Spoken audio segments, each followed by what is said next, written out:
بسم اللہ الرحمن الرحیم۔ محترم ناظرین، السلام علیکم ورحمۃ اللہ وبرکاتہ۔ افغانستان، چین اور پاکستان کا سہ فریقی اجلاس۔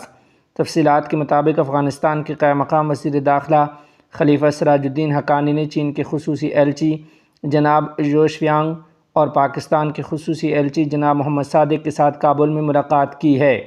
یہ ملاقات افغانستان، چین اور پاکستان کے وزرائے خارجہ کے درمیان ہونے والے 5ویں سہ فریقی مذاکرات کے سلسلے میں بات چیت کو آگے بڑھانے، آئندہ چھٹے دور کی تیاری کرنے، افغانستان کے ہمسایہ ممالک کے وزرائے خارجہ کے 5ویں اجلاس کا جائزہ لینے اور تینوں ممالک کے درمیان وسیع تر سیاسی اور اقتصادی تعاون کو بڑھانے کے لیے منعقد کی گئی۔ وزیر داخلہ خلیفہ سراج الدین حقانی نے علاقائی روابط کو مضبوط بنانے کی اہمیت پر زور دیتے ہوئے کہا کہ امارت اسلامیہ افغانستان کے نقطہ نظر سے باہمی احترام اور تعمیری روابط کے ذریعے اقتصادی اور سیاسی تعلقات کے ساتھ ساتھ علاقائی افہام و تفہیم کو بھی فروغ دیا جا سکتا ہے۔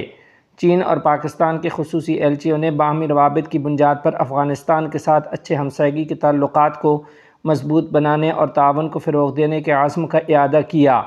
انہوں نے اس بات پر بھی اتفاق کیا کہ وزرائے خارجہ کے درمیان سہ فریقی مذاکرات کا چھٹا دور کابل میں منعقد ہوگا، جو کہ قائم شدہ طریقہ کار کو جاری رکھے گا۔ ناظرین و سامعین، اسی ضمن میں آپ کو بتاتے چلیں کہ گزشتہ روز 10 مئی 2025 کو بھی کابل میں سہ فریقی اجلاس منعقد ہوا، جس میں سی پیک کو افغانستان تک بڑھانے پر اتفاق کیا گیا۔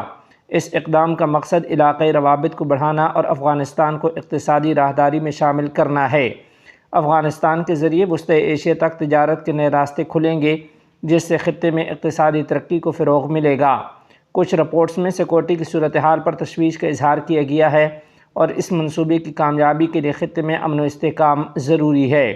اس منصوبے کے تحت سڑکوں اور ریلوے لائنوں سمیت انفراسٹرکچر کی ترقی پر توجہ دی جائے گی۔ ادھر امارت اسلامیہ افغانستان کے وزیر خارجہ مولوی امیر خان متقی نے کابل میں چین کے خصوصی نمائندے سے ملاقات کی اور سیاسی و اقتصادی تعلقات کو وسعت دینے پر تبادلہ خیال کیا۔